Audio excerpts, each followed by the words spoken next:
कृष्ण मित्रों, मैं प्रियंका स्वागत करती हूँ आपका जीवन और आध्यात्म में। मित्रों, हम सभी अपने जीवन में कर्म को तो करते हैं, लेकिन भाग्य को भी कहीं ना कहीं मानते हैं। और अगर हम कर्म करते हैं और हमें उसका उत्तर हमारी सोच के मुताबिक नहीं मिलता है, तो हम अपने भाग्य को कोसने लगते हैं। तो आज हम ऐसी ही एक कहानी को सुनेंगे। चलिए सुनते हैं, जो कर्म और भाग्य से संबंधित है। एक बार की बात है, एक सन्यासी ने उनसे एक शिष्य से पूछा कि कर्म क्या है। यह सुन सन्यासी मुस्कुराए और उन्होंने जवाब दिया कि कर्म को समझने के लिए मैं तुम्हें एक कहानी सुनाता हूँ। इस कहानी को सुनने के बाद तुम समझ जाओगे कि कर्म क्या है। फिर सन्यासी ने कहानी सुनाना शुरू कर दिया। एक राज्य में एक राजा राज्य करता था। एक बार वह अपने मंत्री के साथ अपने राज्य का भ्रमण करने के लिए निकला। भ्रमण करते करते राजा और मंत्री एक बाजार में जा पहुंचते हैं। उस बाजार में राजा का ध्यान एक दुकानदार के ऊपर गया। उस दुकानदार को देखते ही राजा के मन में ना जाने क्यों विचार आया कि मैं इस दुकानदार को कल फांसी की सज़ा दे दूंगा। यह बात राजा ने अपने मंत्री को बताई। मंत्री कुछ कहते उससे पहले ही राजा ने उस दुकानदार के दुकान के सामने से आगे निकल चुके थे और दूसरी बातें करने लगे। अब बहुत चिंतित हो गया था कि वह यह बात समझ नहीं पा रहा है कि आखिरकार दुकानदार की गलती क्या है। दुकानदार से बिना कुछ बताए, कुछ बात किए, बिना कुछ सोचे समझे महाराज कैसे ऐसे फैसला ले सकते हैं? ऐसा क्यों सोच रहे हैं? राजा और मंत्री भ्रमण करने के बाद राज्य महल वापस आ गए, लेकिन मंत्री के दिमाग में वही बात चल रही थी कि राजा ने आखिर ऐसा क्यों कहा। वह दुकानदार के पास गया और उस दुकानदार से पूछा कि तुम क्या बेचते हो? दुकानदार ने जवाब दिया, मैं चंदन की लकड़ियां बेचता हूँ। फिर मंत्री ने आस पास के लोगों से उस दुकानदार के बारे में पूछना शुरू किया। सबने जवाब दिया कि दुकानदार किसी से बोलता तक नहीं है, वह हमेशा दुखी रहता है। मंत्रियों की बात समझ में आ गई। फिर मंत्री वापस आया और दुकानदार के पास गया और उस दुकानदार से पूछा, तुम दुखी क्यों रहते हो? दुकानदार ने बताया, मैं इसलिए दुखी रहता हूँ क्योंकि मेरी दुकान पर लोग चंदन आते हैं, चंदन की लकड़ी सूंघते हैं और बोलते हैं बहुत ही सुंदर है, इतनी बहुत अच्छी महक है, लेकिन कोई खरीदता नहीं है, इसलिए मैं बहुत दुखी रहता हूँ। अब मंत्री को भी दुकानदार की बात सुनकर दुख हुआ। उसने सोचा कि आखिर कोई भी दुकानदार दुखी क्यों ना हो। अगर उसकी दुकान पर कोई सामान बिक्री ना हो, जबकि सामान में कोई कमी नहीं है, तो मंत्री सोचने लगा कि यह दुकानदार अपने दुखों की वजह से इतना दुखी रहता है, परंतु राजा इस दुकानदार को फांसी पर क्यों लटकाना चाहते हैं? राजा के मन में यह प्रश्न क्यों आया? आखिर अभी तक मंत्री को इसका उत्तर नहीं मिल रहा था। मंत्री ने फिर दुकानदार से पूछा, भाई तब तुम क्या करोगे अगर तुम्हारे दुकान की सारी चंदन की लकड़ियां ऐसी ही रखी रखी रह जाएंगी? तब दुकानदार ने क्रोध से बोला, हाँ मैं जानता हूँ कि मेरी चंदन की लकड़ियां ऐसी रखी रह जाएंगी, इन्हें कोई नहीं खरीदेगा, इसलिए मैं सोचता हूँ कि हमारे राज्य का राजा जल्दी से जल्दी मर जाए। अगर वह जल्दी से मर जाता है तो उस राज दरबार में उस राजा के दाह संस्कार के लिए अपनी चंदन की लकड़ी बेच सकता हूँ, जिससे मुझे कुछ रुपए मिल जाएंगे और इस बाजार के अलावा बाकी के लोग को भी मेरी चंदन की लकड़ियों के बारे में पता चल जाएगा। तब फिर कुछ लोग मेरी दुकान से चंदन की लकड़ियां खरीदने जरूर आएंगे। मंत्री दुकानदार की बात को सुनकर सब कुछ समझ गया था, लेकिन मंत्री बहुत चतुर और समझदार था। उसके मन में एक विचार आया। मंत्री ने दुकानदार से चंदन की कुछ लकड़ियां खरीद लीं। उस खरीदारी से दुकानदार को कुछ रुपए मिल गए और वह थोड़ा सा खुश हो गया। मंत्री चंदन की लकड़ियों को लेकर वापस राज दरबार चला गया। राज दरबार पहुंचकर मंत्री ने उस चंदन की लकड़ियों को राजा के समक्ष रख दिया और बोला, हे राजन, यह चंदन की लकड़ियां उसी दुकानदार ने आपको भेंट की हैं जिस दुकानदार को आप कल फांसी देने के बारे में सोच रहे हैं। फिर राजा ने उस चंदन की लकड़ी को सूंघ सूंघा और उन्हें उस चंदन की लकड़ियों की सुगंध बहुत पसंद आई। उन्होंने कहा, यह चंदन की लकड़ियाँ बहुत ज़्यादा सुगंधित हैं।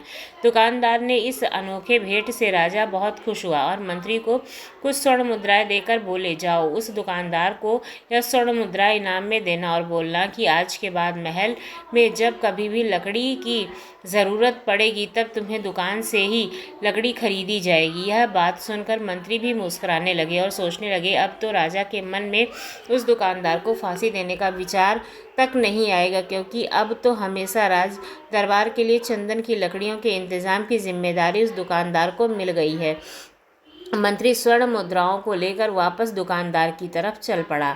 उधर राजा इस विचार में पड़ गए कि वह दुकानदार तो बड़ा ही अच्छा इंसान है। जिस वक्त मैं उसके बारे में यह सोच रहा था कि मैं उसको कल फांसी दे दूंगा, तब शायद उसके मन में उस समय विचार चल रहा था कि राजा पहली बार मेरे दुकान के सामने गए हैं, क्यों ना मैं उनको अपनी सुंदर और सुगंधित लकड़ियों को भेंट करूं।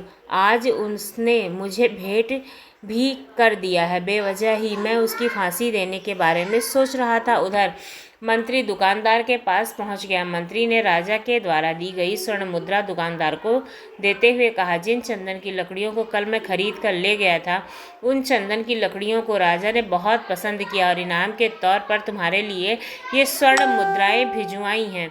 यह सुनकर दुकानदार बहुत खुश हुआ। साथ ही साथ मंत्रियों ने उस दुकानदार को यह भी बताया कि अब आज के बाद राज दरबार में जब कभी भी चंदन की लकड़ियों की आवश्यकता होगी तो सारी चंदन की लकड़ियां तुम्हारी दुकान से ली जाएंगी। दुकानदार मंत्री की बात को सुनकर अत्यंत प्रसन्न हो गया। मंत्री ने दुकानदार से पूछा, भाई तुम तो राजा के दरबार में राजा के बारे में इतना बुरा क्यों सोचते थे? देखो राजा तुम्हारी कितनी चिंता करते हैं, तुम्हारे राज्य का राजा कितने अच्छा है।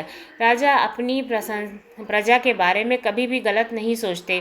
दुकानदार मंत्री की बात को सुनकर सहमत हो गया और वह बहुत दुखी होकर राजा के प्रति अपने बुरे विचार का पश्चाताप करने लगा। फिर दुकानदार मंत्री से बोला, मैं कितना गलत सोच रहा था राजा के बारे में। राजा तो मेरे बारे में अच्छा सोच रहे थे, बड़े ही अच्छे इंसान हैं। भगवान करे राजा की उम्र बहुत लंबी हो। यह बात सुनकर मंत्री भी अत्यंत प्रसन्न हुआ। फिर मंत्री वहां से वापस आकर राज दरबार को चला गया और यहीं पर सन्यासी ने इस कहानी को समाप्त करते हुए अपने शिष्यों से पूछा कि अब आप ही लोग बताओ कि कर्म क्या है। किसी शिष्य ने कहा, कर्म बोले हुए शब्द हैं। किसी शिष्य ने कहा, कर्म वाणी है। तो किसी ने कहा, कर्म सोच है। और किसी ने कहा, कर्म भावना है, वगैरह वगैरह। ऐसे ही सभी शिष्यों ने कुछ न कुछ जवाब दिया।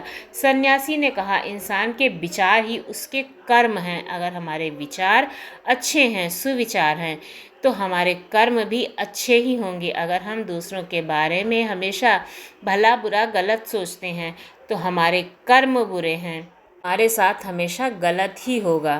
कर्म को बहुत ही आसान और सरल भाषा में समझने की कोशिश करते हैं। इस ब्रह्मांड में जो कुछ भी काम हो रहा है वह सब कर्म है। असल में देखा जाए तो हम जो भी कार्य करते हैं वह हमारा कर्म है और फिर क्रिया और प्रतिक्रिया हर कर्म का परिणाम होता है। जैसे कांच के गिलास को फेंकना एक कर्म है और उसका टूट जाना उसका परिणाम।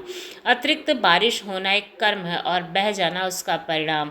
असल में परिणाम हमारे हित में होगा या अहित में, ये पूरी तरीके से हमारे द्वारा किए गए कर्म पर निर्भर करता है। ज़्यादातर लोग ये सोचते हैं कि ऊपर आसमान में कोई बैठा है जो निर्णय लेता है कि किसके जीवन में सुख होगा, सुख देना है, किसके जीवन में दुख होगा, जबकि असल में हमारे कर्म और फिर उसके द्वारा मिलने वाले परिणाम ही हमारे सुख और दुख को निर्धारित करते हैं। इसलिए हमारी भारतीय परंपरा में ये कहा गया है कि आप अपने भाग्य के निर्माता स्वयं हैं। आपने सुना भी होगा। और हम कैसे कर्म करते हैं यह पूरी तरीके से हमारे हाथ में होता है। जब कोई अच्छा कर्म करता है तो उसका भाग्य भी अच्छा होता चला जाता है। और अगर दो बच्चे हैं और उनमें से एक बच्चा बचपन से ही नई चीज़ों को सीखने और जानने का प्रयास करता है, वह हमेशा ही जो भी करता है उसमें अपना सर्वश्रेष्ठ देने की कोशिश करता है। और जो दूसरा बच्चा है वह ना तो किसी नई चीज़ के बारे में सीखने का प्रयास करता है और न जानने की कोशिश,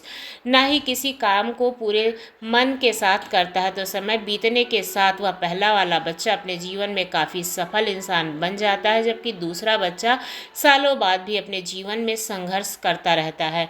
अब यह पहले बच्चे को देखकर दूसरा बच्चा बड़ी ही आसानी से कह देता है कि उसकी तो किस्मत ही अच्छी थी, लेकिन नहीं, असल में उसके कर्म अच्छे थे, जिसके परिणाम स्वरूप उसकी किस्मत भी अच्छी होती चली गई।